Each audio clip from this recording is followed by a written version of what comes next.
So we have our raised bed full of soil. Jessie and I are using this organic blend because we know that we're gonna be eating these vegetables and that's what we prefer to put into our bodies. But we're gonna go ahead and we're gonna dedicate this back quarter here to direct seeding. There are two different types of seeding you can do. You can start your seeds in trays and then transplant them later, like Jessie will go over and we'll do in this top part of the garden.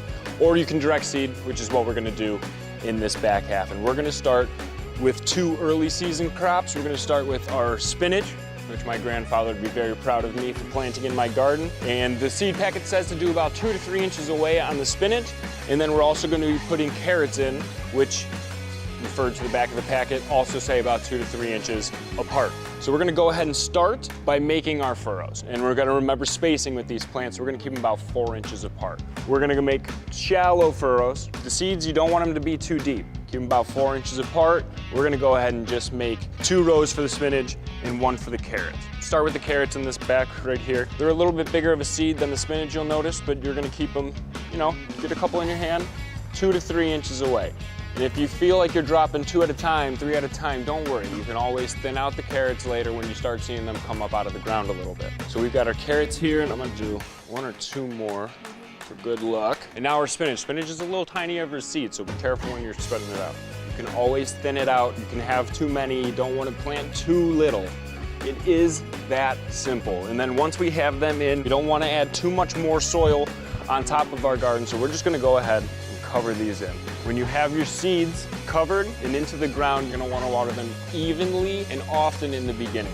And since we don't know where they are or which was which, we're gonna make sure that we label it. We got our carrots in the back, we got our spinach. And that way, we know when we're cultivating, if we start seeing a carrot and it's not a weed, we can at least identify what we got there. Today I'll be showing you how to start seeds using a seed starter tray. For this, you'll need your soil, your tray, and your seeds. I'm gonna be seeding jalapenos today. First step, 1 seed per unit.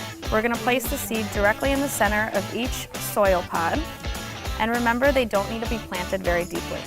Next, we're gonna cover up that seed with a little bit of soil, and then when you're done, make sure to water thoroughly. After you have your seeds planted and you water, this nifty lid creates a greenhouse effect over your seeds. You can place your whole tray at a window or under a grow light. Once your seeds have germinated, they'll look something like this, and that's when you're ready to transplant them into the garden. Make sure you know what your spacing is supposed to look like before transplanting, because some plants get really big and they'll need the space to grow. For instance, peppers become a pretty big plant and they're gonna need the space in the garden to grow and produce all of that fruit. For transplanting, it's as simple as using a couple fingers, creating a little divot into the ground, and then placing your pod.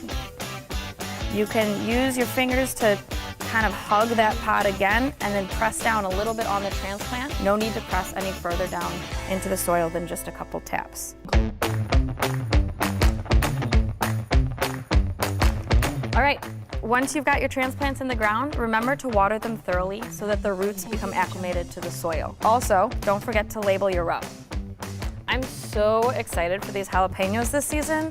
I love spice, and I think they're gonna make a great addition to Phil's fajitas. So that's transplanting and seeding directly into a tray. It's as easy as that.